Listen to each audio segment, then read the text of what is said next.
Something has been lurking within the TF2 servers, and now it's out to get everyone. A series nicknamed ServerBlight has taken over the TF2 community and has become one of the most popular horror series in TF2. It is a series made by a channel known as Two Idiot Germans, which is a collaboration between two people being Derfish, 06 Studios, and possibly Lino. And I'll link all the channels in the description. Every time I check my comment section, people have been asking that I cover this series, and after looking at the series for myself, I can see why. Not only is this series disturbing, but the quality of this series is something in a league of its own. So I'll be covering the 3 videos on the series and trying to understand what is happening here, starting with a video called The Empty Server. And the description says, "Careful what server you find yourself in. You never know what you might find." The video starts off as normal when someone loads onto TF2 around Halloween time and joins the blue team as a sniper. The name of the person is...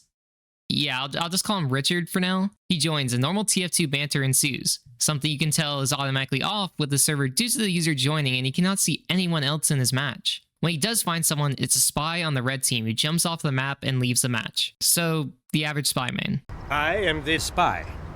I'm afraid not. I am the spy. Immediately after this, the sniper spots a red scout that he attempts to shoot, but misses. But when the scout notices the sniper, this happens.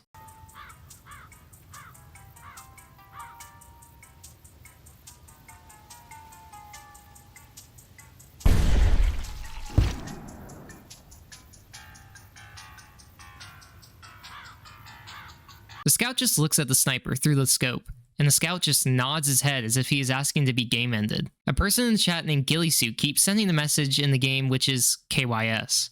The sniper keeps exploring the map and stumbles upon a red heavy laying on the ground and says, "Idle server BS," and he asks, why can't he disconnect? When he looks back to where the red heavy was, he has disappeared. He keeps exploring the map, but for a split second he does see a red engineer walk into the doorway. He catches up with the engineer, and when he does, he realizes it's the same person that has been typing KYS throughout his match. Richard responds by saying, "How are you doing that?" But Gillysuit responds again by saying, "You have to game end yourself." And Richard responds by saying, "How are you moving like that?" And obviously something is off with this engineer based on how he's walking and using his mouth when he talks in chat. He then says, "Leave while you still can," before this happens.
So that was not only pretty terrifying, but this entity you cannot get a good look at based on how fast the cuts are, and I decided to slow down the footage a bit to get a better look at this thing.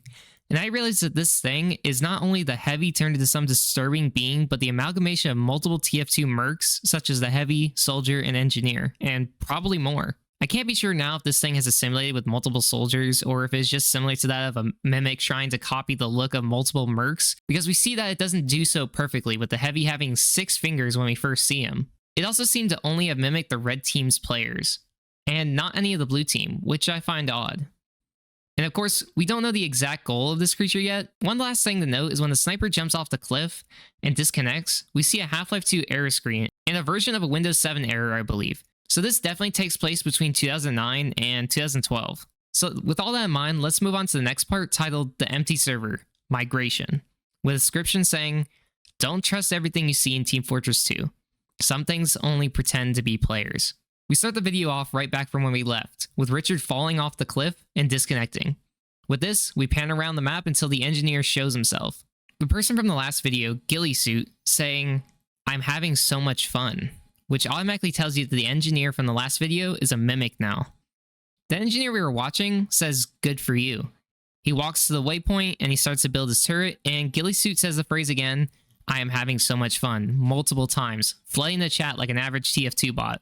With this, Joni Danny 12 asks, are there any bad guys? And tells Ghillie to shut up.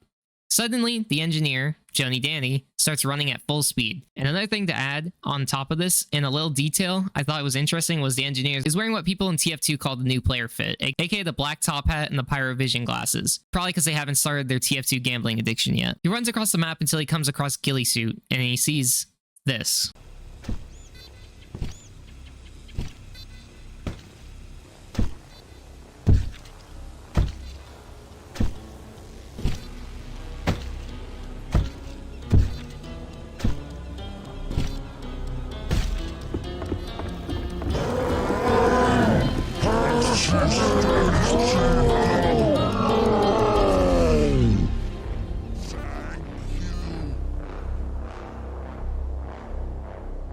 We see the mimic creature again, which chases Joni Danny out of the match. But rather having to end his life in game, he just simply disconnects, which means there's a way to leave without game ending. But when he does, we see the names of multiple players leave the match. And what we can assume is that this mimic creature has assimilated with multiple players from different matches and using all their accounts. It's like it's trying to grow in numbers and assimilate as many players as it can. But what concerns me is whether or not this affects the players in the real world or just their TF2 accounts. But from what we have seen so far, it seems that the players who do get stuck in these servers act as if they are in actual danger, which makes me feel that this thing has more to it than we are understanding. So let's go ahead and move to the newest video in the series, titled ServerBlight, with a description saying, "Stay safe when you play Team Fortress 2. Malign things grow in the darkest of corners." This time we actually have a normal TF2 match happening where we see again the text KYS, which tells us that this server might already be infected, but someone in voice chat actually responds, which is something that I think that I've always wanted in a TF2 analog horror ARG because it just feels natural. With this, we are introduced to two characters being a medic and a soldier. And the soldier is named Aaron, which is what I called Richard from the first episode, with the other person being named Matt, who watches they go ham and destroy everyone in the lobby. And this animation is just awesome, by the way, so of course go watch the original video. They win the round, and when they do, Matt, aka the Red Medic, killbinds, and Aaron asks if and how he was able to do that. Matt tells him how, and which Aaron follows up and does the same thing, which might come in handy later. This time, they get switched to the blue team and only get one heavy. Matt and Aaron have this interaction, but something happens when they do.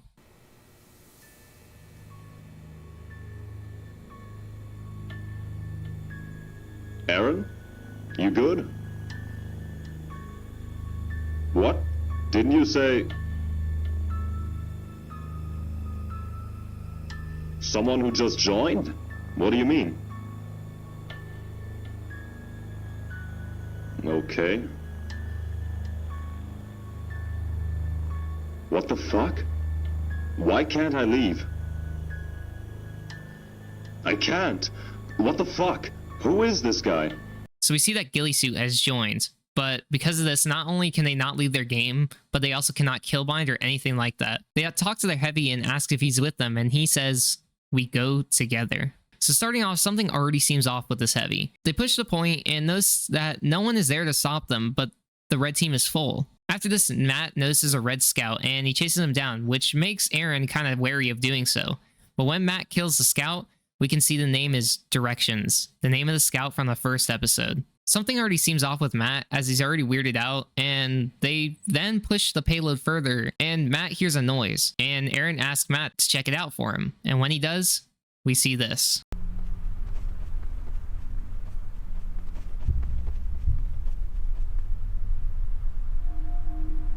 The red scout crawling on the ground in a very disturbing way. With this, Matt tells Aaron to come check out the heavy, and we see this.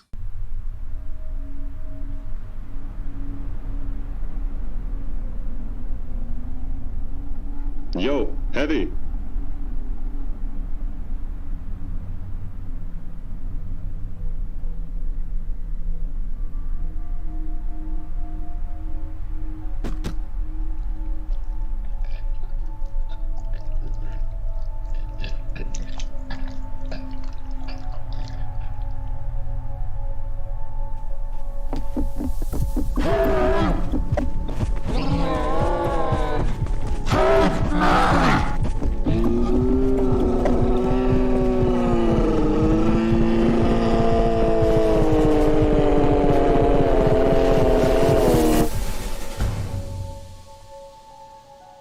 The heavy was a mimic as well, except we see something truly disturbing, and that is the hand of something else within the heavy.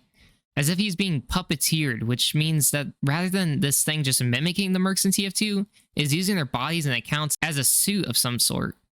It reminds me of this scene from this movie called The Possession, but I won't show the clip, but you can find it online, and it's kind of similar. But anyway, the heavy is kicked, and Matt and Aaron decide they need to jump into the pit on the final part of the map to escape the server. When walking, they notice something, a demo, in which Aaron decides it's best not to approach, and that is trying to trick them. They avoid it and move forward, and while walking, a medkit and ammo had just refilled, which means something is nearby. They continue on when they notice somebody. It's Joni Danny from the migration episode, except something is different and he is connected to the entity, but still conscious.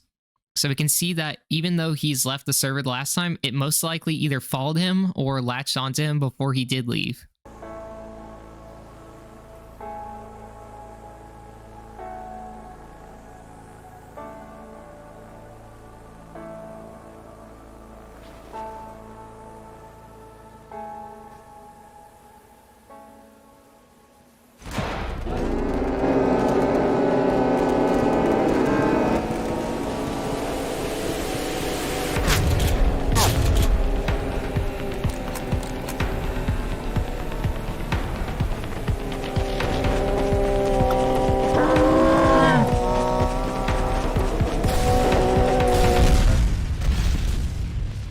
They leave him, which is sad, and it makes me feel that Joni Danny is doomed for sure.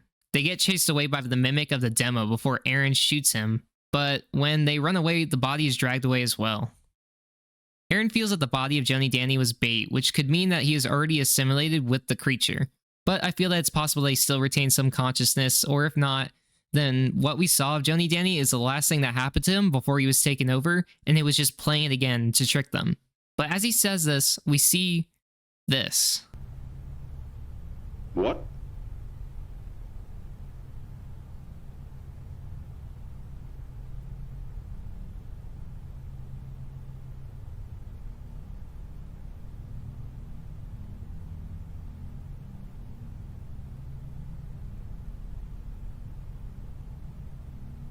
What?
So seeing this, what I assume happened is that right after they had switched to the next map, that Matt was no longer in the match, and that he hasn't been there since then. And that Aaron is right in assuming that this thing is learning and adapting to the environment. Whether Matt is still alive is unknown, but it's possible that he had gotten taken over in between map changes. And when it comes to understanding what this thing is going to probably take some more time, but I'm going to hypothesize that this thing is a mimic of some sort, and that it can take over bodies of different players and their accounts and assimilate them. This almost feels like an allegory for the bots that TF2 had previously, and that is meant to be representative in a way of how they acted with bots pretending to be players in TF2, and that they were learning to hide them better and better. That's what I'm going to guess for now, but as time goes on, I am excited to see where the series goes. This is probably one of the best TF2 horror series out there right now, and I'll link this series in the description so you can watch it for yourselves. My friend IntrakitLabs also did a video on this series, so you should check out that video because he also interviewed the creators in the video. Let me know what you guys think these things are and what exactly is going on here, because I would love to hear what everyone thinks. Thank you guys for watching, and I'll see you guys later.